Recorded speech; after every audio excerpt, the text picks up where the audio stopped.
left off of was dealing with blight, dealing with dilapidated structures, whether it be houses or, commercial properties, and kind of pick back up, man, because we still want to know, Yeah, so what's on your heart. yeah, Man. all of it is connected, man. We're supposed to be building communities that folks can be proud of, Right. and be able to raise their family in. And there's a spot in the Bible that talks about having the streets right for kids. And when they're right for kids, they're right for adults, man. And we know that kids shouldn't have to live in houses or neighborhoods where half the houses are burnt down and vacant and just unsafe. I'm big on numbers and being able to data, man. More than 4,000 houses have come through our code enforcement being cited for in need of demolition. As a county, we haven't taken full responsibility on alleviating this issue. It is hard to move forward with our downtown development, and there are places of growth in making, but it's hard to move together as a team when you're seeing growth happen. We got folks pressure washing sidewalks downtown, but we're not able to resolve, issues in neighborhoods. Houses have just completely fell in on each other in Pleasant Hill. The overgrowth is into the street. You got that level of inequity, and as a community, as a county, we've got to be able to fill in and do that better.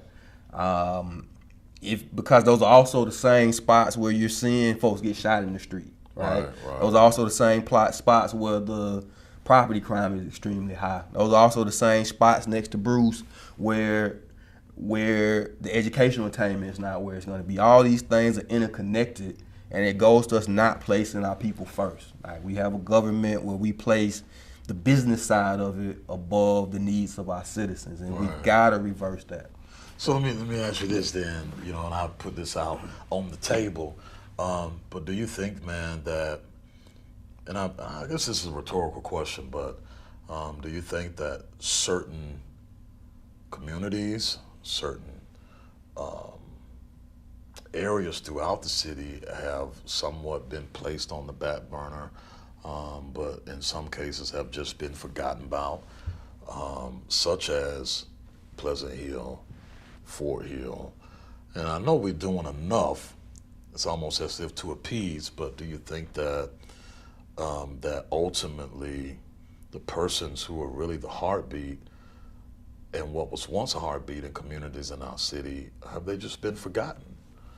Such as Pleasant Hill, such as Fort Hill, when you look at those different districts, like a Bellevue, Fort Hill, Pleasant Hill has produced some great citizens, some great people who have left the city, but they're doing great things globally, internationally, and even nationally, but even in some cases locally. So you think that the system that we're living in, the political system, has kind of, So neglected for sure, and part of it is the philosophy, the difference between equality and equity, right? Educate me. All right, the difference being that this is the area of great need to give everybody 5% or 20% of the pie. I got 5 areas. I give everybody 25% of the pie, 20% of the pie, right? That's not gonna work because area A has a great need. It needs so, and even in terms of the work that's placed on the public works, man. Each area has a truck with 2 people on the back of it that's gonna pick up your trash, right? In area A, the density is a lot greater. There are more apartment complexes, so the trash builds up and can overwhelm those 2 workers. Versus area B, where everybody has a yard contractor because they get their yards cut and tailored by a yard company, and economics has a lot to do with that, right? I'm getting it manicured, so he takes the yard waste with him when he leaves, right? That's how it's gonna be. You don't leave it on the side of the road if I paid you $200 to cut my grass, right? Versus I did it myself and I put it on the side of the road, right? And I expect the county to come pick it up, but that overwhelms the county services because we're providing equal service to everybody when that's not exactly what's needed. I need equitable service to get the job done. You see that in education. You see that in just about every place we go with the system. Man, you got my wheels.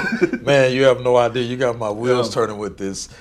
equity and equality, man, that Yeah. makes a lot of sense. Yeah. So it's not an intentional neglect. But that goes when we start talking about systemic change. That Yeah. you got to be able to address that a little bit harder. And not feel ashamed of it and be able to explain to people why we're doing this. We did the same thing with blight a few years ago.